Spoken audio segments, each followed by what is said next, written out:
Today we're starting a powerful conversation with Huzeima Mahamadu, a PhD candidate at Australian National University, who is researching Ghana's history of slavery and its lasting impact. This is part one of a four-part series where we will explore the truth, the history, and what it all means today. Thank you, Pauline, for welcoming me to your show. I'm really happy to be here today for us to discuss about my research and also Yes. our connection as Africans and as Ghanaians. Thank you. You're very welcome. Can you tell us about yourself, where you grew up? Okay, so as Pauline rightly mentioned, I'm Huzeima Mahamadu. I'm a PhD candidate from the Australian National University, a Ghanaian. I grew up in northern Ghana, Tamale specifically, and Mm, I schooled in Kumasi, Kwame Nkrumah University of Science and Technology, as well mm, before going to Australia to continue my education. I love traveling, so I have been to every part of Ghana because I believe that through traveling, we get to know more about everyone so that we can live peacefully. Yeah, thank you. mhm. Thank you so much. So what was it like, or what is it like being a young person in Ghana? Being a young person in Ghana, I will say it's about who you are, your mindset, Mhm, and how you perceive life. That mhm, influence what kind of life you live. I have always mhm, been a dreamer, someone who feels like this is what I want my life to be like in the next 10 years, in the next 20 years. And that kind of dream always guided my actions to study hard, to make sure that mhm, I realize that whatever I do today, it has consequences or impacts on my life, and to just have hope in general. So that has been my mhm, life, yeah, in Ghana. And I wouldn't say that is the norm. I will say it is just about me and my dreams. Yeah. Yes, okay, thank you very much. And so we learned something about Huzeima, and we're going to jump right into the other parts of my interview today. What inspired you now to study Ghana's slavery history? I think it is not just one reason.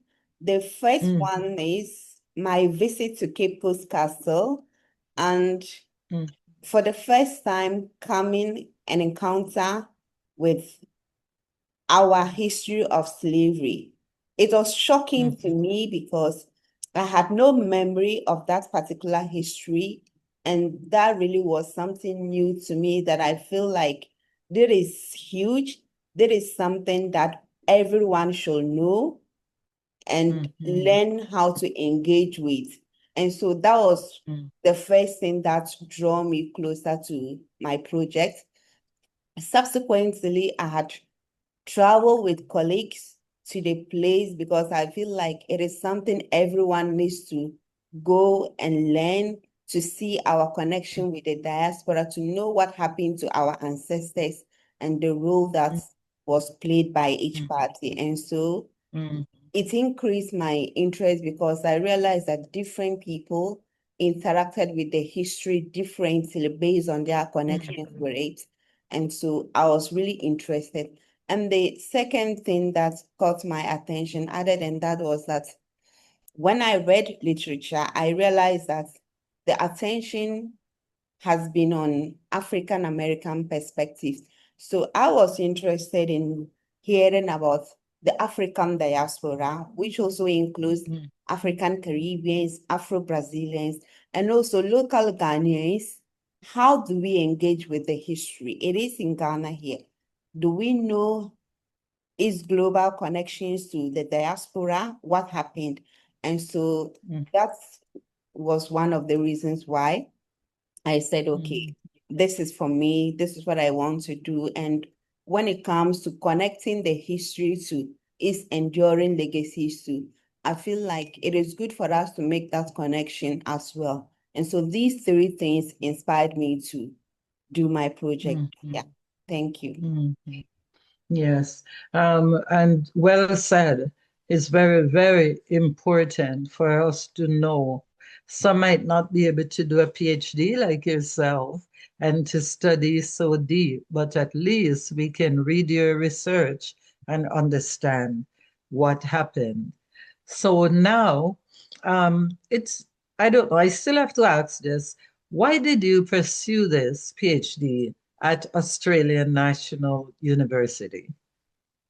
Well, when it comes to choosing a place, I was looking at where I can do this project, Mhm, which has more resources to offer me, which has like mhm, the expertise of the supervisors, and also when it comes to the environment.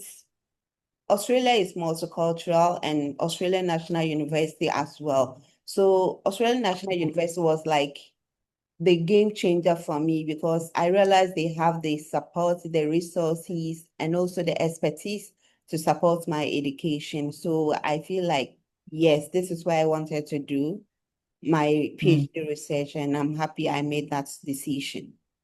mhm. Yes, and that's so good.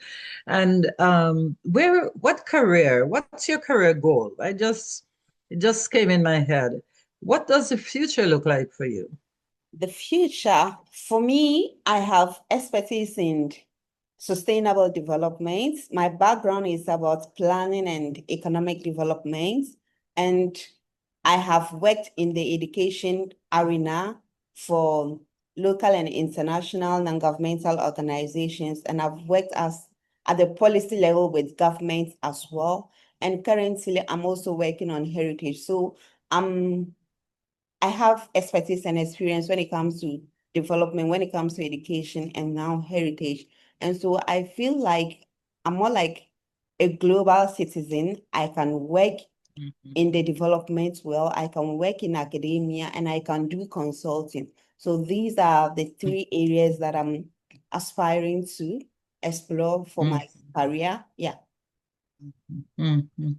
Do you see the lack of studying history in school in Ghana? I know I can only speak for the Caribbean, for Jamaica and Canada, where, I live. But do you see the lack of the study of slavery, the history of slavery in school today? Yes, that is there. And I think that is one of the reasons why I'm doing my PhD in slavery history, because I think if I had studied history in school, if it had involved experiential learning, going to visit the dungeons, I will have Mhm, remembered. And so I will mhm, have been able to engage with the history, and it wouldn't have been as much shocking to me as the first time.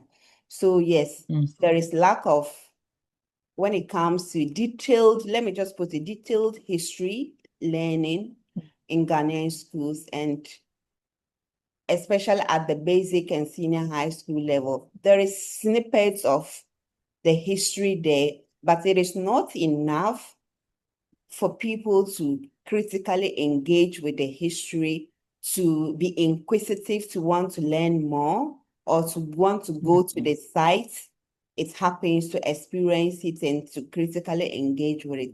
And so more has to be done, because if we don't know our history, then we wouldn't know where we are or where we are going.